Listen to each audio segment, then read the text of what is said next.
created us all to do certain things and live out our dreams. And I've had some recent thoughts about, comedy and being a comedian. And one of the comedians, old guy that I used to follow was his name was Jeff Foxworthy, and he had this. You probably already know, but he had this bit about you may be a redneck, and I just want to read a couple things, just to test out my chops a little bit to see, I'm going somewhere with it, but one of his jokes was, you may be a redneck if you have to finance a tattoo. No, no. I got another one for you. You may be a redneck if you have to ask for change in the offering plate. Excuse me. Can I put 5 in? Can I get 2 back? No. All right. Well, my point is, in saying all that, is he had that bit, and today God has got me talking about idolatry. You may be an idolater. You may be an idolater. I was speaking with someone over the weekend, and we were talking about just life and what happens in life and struggles that we're in, and why am I going through this? And last week we read about Gideon, and how Gideon was threshing wheat in the wine press. And that was in Judges 6:11. I'm going to read that. The angel of the Lord came and sat down under the oak in Ophrah that belonged to Joash the Abiezrite, where his son Gideon was threshing wheat in a wine press to keep it from the Midianites. So let's talk about that a little bit. Threshing wheat is literally separating the wheat from the tare. It's a very laborious process of separating the good stuff from the bad. Threshing the wheat from the tare, separating the good from the evil, getting the goody out of it and getting rid of the trash. So it's a dirty process. It's a laborious process. Can you imagine, we know what wheat and grain is, to literally by hand have to separate it. It's a process. It's already a hard process, but imagine trying to do that and go through that process in a place that wasn't designed for it. It's almost like you're adding insult to injury by having to do something that's already tedious. You already don't want to do this. It's not like, oh, I can't wait to get up this morning. I'm going to go thresh some wheat today. Nobody necessarily wakes up to want to do that laborious thing. You do it out of necessity. You do it out of need. You do it out of desire. You do it out of desperation sometimes. But you don't do it because, oh man, I'm looking forward to threshing wheat. But imagine trying to thresh wheat in a place that wasn't designed for it. What do you mean, man of God? Well, he was threshing wheat in the wine press. Now, the wine press, as we all know, is an ancient process of making wine in which you collect grapes. They normally build like a bowl or some type of raised platform, and with the intent that the juices that they crush from the wine is going to go out through holes and go into bottles to be filled. So they're literally manually. So you got to imagine this place. It's a smaller area. It's not big. It's a wine press. It's a small area designed to put grapes for 1 or 2 people to literally walk around and crush the grapes. Because back in these days, they were crushing grapes manually. Okay, so someone was literally, I know it's nasty, and we drink wine all the time. I know you do. But pressing wine was another laborious task, but it was a much cleaner task. This area was, because it was made and designed for to drink, to be it's an edible process. So you're threshing wheat in a wine press. So you're tackling a very dirty, laborious, sweaty task in technically what should be a clean, small, protected area, because you want to keep all the impurities out. One was not meant to be done with the other. That's my point. It's already, if I want to bring it home, what I'm trying to say is sometimes we find ourselves in places doing things that's already a task force under restrained or uncomfortable positions. But the question is, why? Why? What Gideon failed to do is understand, why were we in this place? Well, we know the answer to that. Well, you read on, God further goes on to tell him, hey, to solve this problem, you need to go tear down the altar that your father built that they used to worship another god. See, they were worshiping uh, the god Asherah. So she was a Canaanite god. Here we go with Canaan again. Canaanites, that's a whole another conversation. We'll touch on that. But, Asherah was a Canaanite fertility god. Fertility god. It was all based around sex, sexual acts. They were mixing the processes of bringing life in with religion and all kind of unnatural acts, and they were literally worshiping this god of fertility, Asherah, okay, a Canaanite goddess. Okay, that's what his forefathers and his father was doing.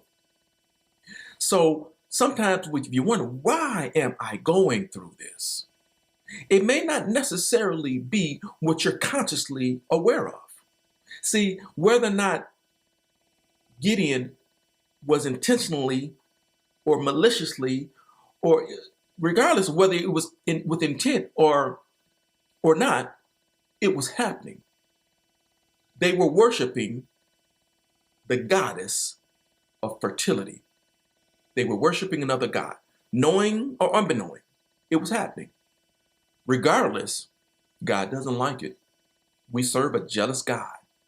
And not only is he a jealous God, but the acts of what they were doing, the perverted acts, leads down a path of unrighteousness. The Bible talks about separating wheat from the tare and chaff blowing in the wind. And it talks about the unrighteous is like chaff blowing in the wind. So imagine we're separating wheat from tare, and you got stuff just flying everywhere. That's unrighteous. That's what's going to happen later on. But God is going to separate the wheat from tare, the good from evil. That's a whole nother conversation. But my point is, they were worshiping another God and trying to figure out why do I have to thresh wheat in the wine press? Why am I struggling? Hear me. Why am I struggling? You might be an idolater. An idolater.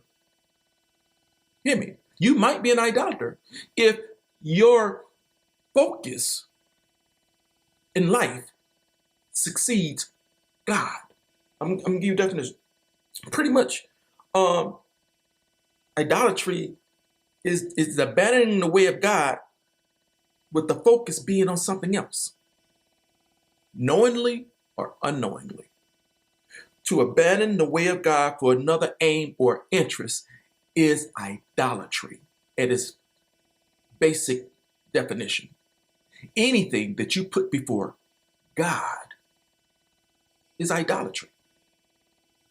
So, once again, in the situation with Gideon, he's crying out to God, oh God, the God of Abraham, Isaac, and Jacob, where are you? You said, I heard of all these things you've done for our forefathers, so why am I threshing wheat in the wine cellar? Why am I resolved to live an impoverished life and have to live in the cleft of rocks hiding from the Midianites when you're the Almighty God?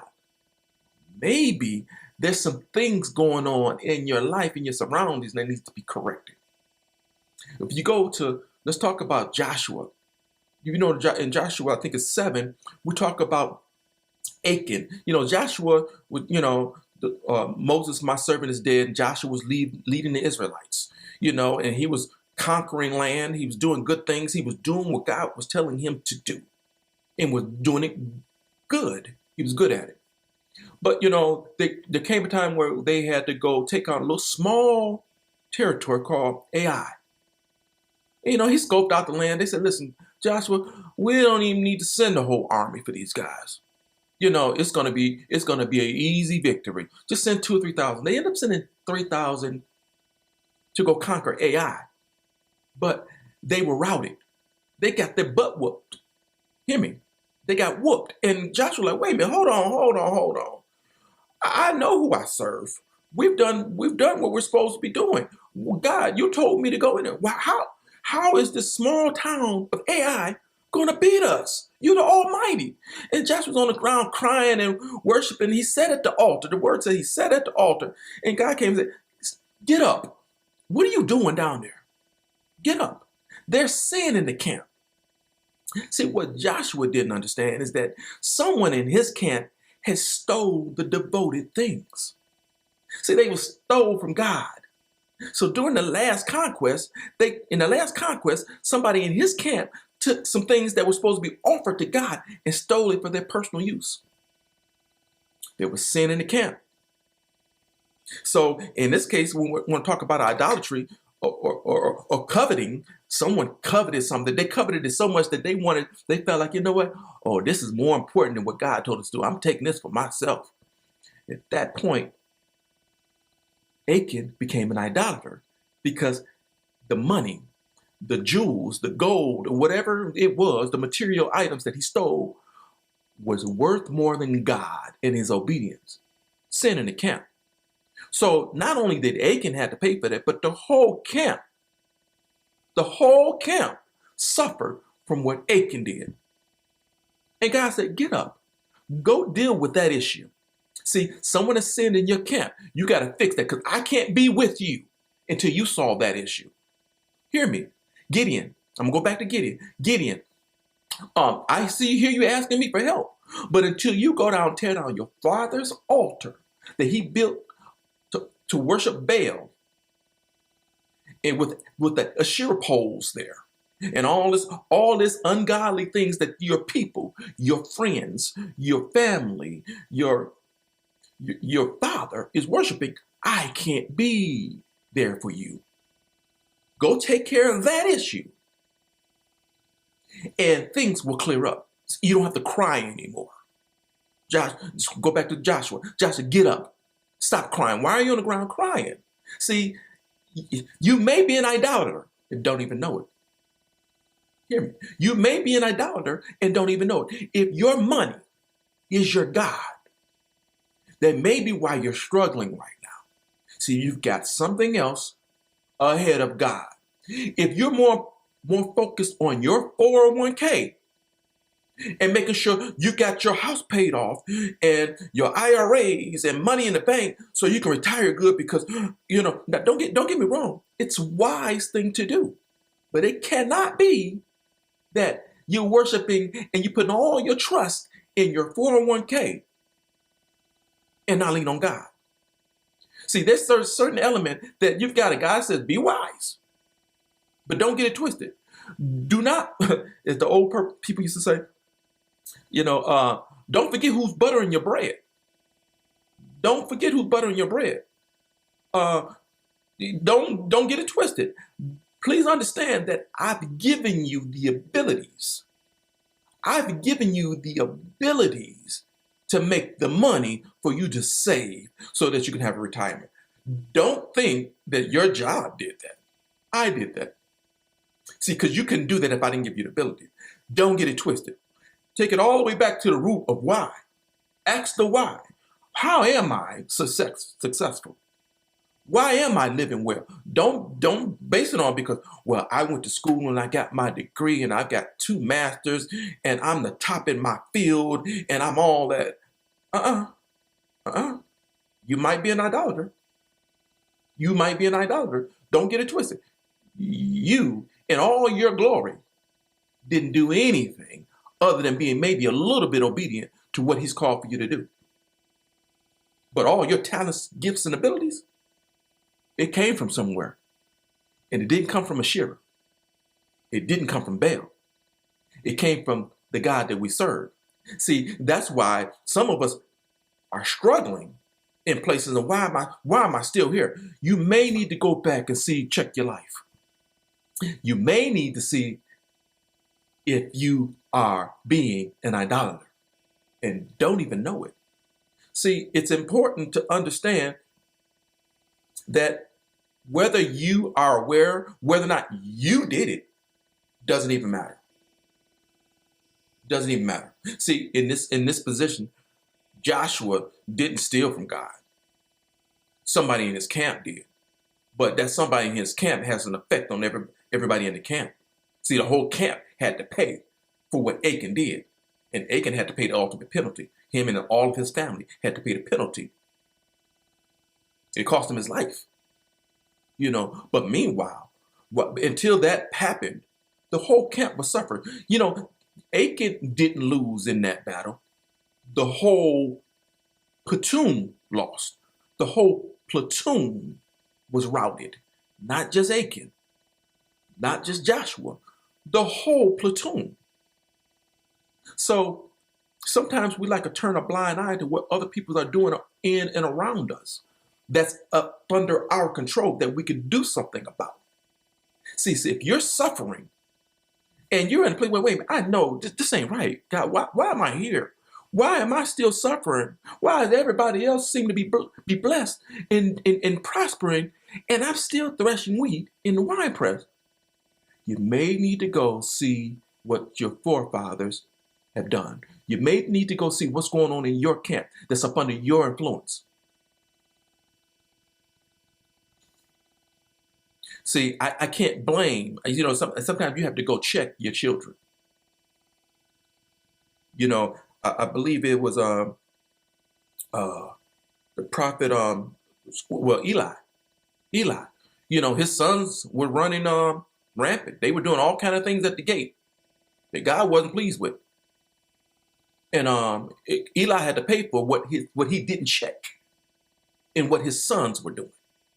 Eli had to pay a cost for not checking his children. See, there was sin going on in his camp. And Samuel had to be the one, the little boy Samuel had to come back and tell Eli the judgment that was coming towards him for what he didn't do, for what he didn't go correct. He had the power to correct it, and he turned a blind eye to it. He put his blinders on and let his sons, who were judging and managing for him, which was God's business, they went unchecked. Okay, that can't happen. It was Eli's job to correct his issues. It was Eli's job to attempt to correct the issues and make provisions for what was going on under his reign, under his management. It was his job to make those corrections. You may be an idolater. You may need to go do some things because Eli allowed some things to happen that shouldn't be happening. God is not for that. He's not going to have it. Doesn't matter who you are. You may need to go take care of some things. So I'm going to close with this. Get up. He told Joshua, get up. They're saying in your camp. He told Gideon, go tear down the altars that your father built. And when you tear it down, I want you to use the Asherah pole as fuel for my burnt offering. I want you to burn it. I want you to use that as fuel to burn the offering to me. He told Samuel, go tell Eli that he's going to have to pay for what he didn't do, for what his sons did. See, it's not all about what you're doing personally in your life. You can't live with blinders on. You're responsible for those things that you're responsible for. Okay? And if you don't make the provisions, you may have to be limited or be restrained to threshing wheat in the wine press. Get up. Stop crying about it. Go deal with that. And then I can be with you. He told him, Gideon, I can't be with you until you take care of the problems. So you don't have to cry. Stop crying. Go take care of the issues, and then you won't have the issue. Go take care of my issue, and you don't have to cry anymore. I hope this is making sense to you today. It's making sense to me. I realize even as I'm talking to you right now, I need to go change some things. I need to go have some conversations. Go have the conversations. Deal with it. Amen. Love you guys. We'll talk soon.